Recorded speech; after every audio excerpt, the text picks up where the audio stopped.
Hi, I'm going to read to you an extract from A Thousand Splendid Suns by Khaled Hosseini, and it's one of my favourite books. Khaled Hosseini is an Afghan American writer, and much of this book is set in Kabul in Afghanistan.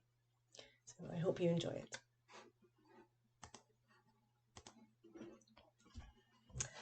Every night after dinner, Babi helped Layla with her homework and gave her some of his own. This was only to keep Layla a step or two ahead of her class, not because he disapproved of the work assigned by the school, the propaganda teaching notwithstanding.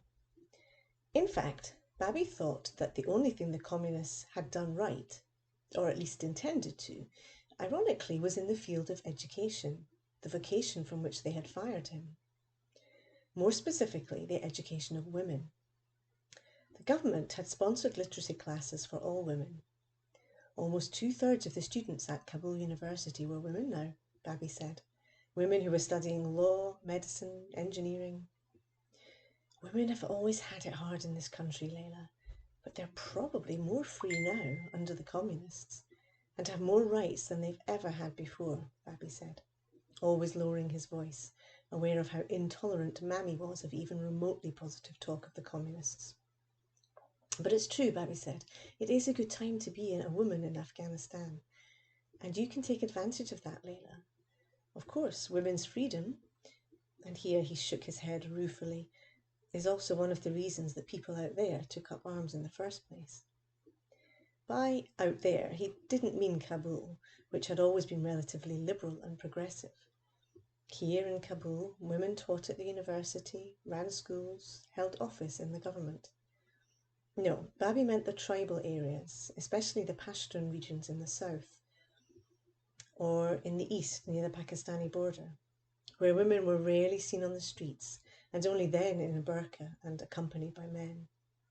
He meant those regions where men who lived by ancient tribal laws had rebelled against the communists and their decrees to liberate women, to abolish forced marriage, and to raise the minimum marriage age to 16 for girls. There, men saw it as an insult to their centuries-old tradition, Babi said, to be told by the government, and a godless one at that their daughters had to leave home, attend school, and work alongside men. God forbid that that should happen, Babi liked to say sarcastically. Then he would sigh and say, Layla, my love, the only enemy an Afghan cannot defeat is himself. Babi took his seat at the table, dipped bread into his bowl of ash.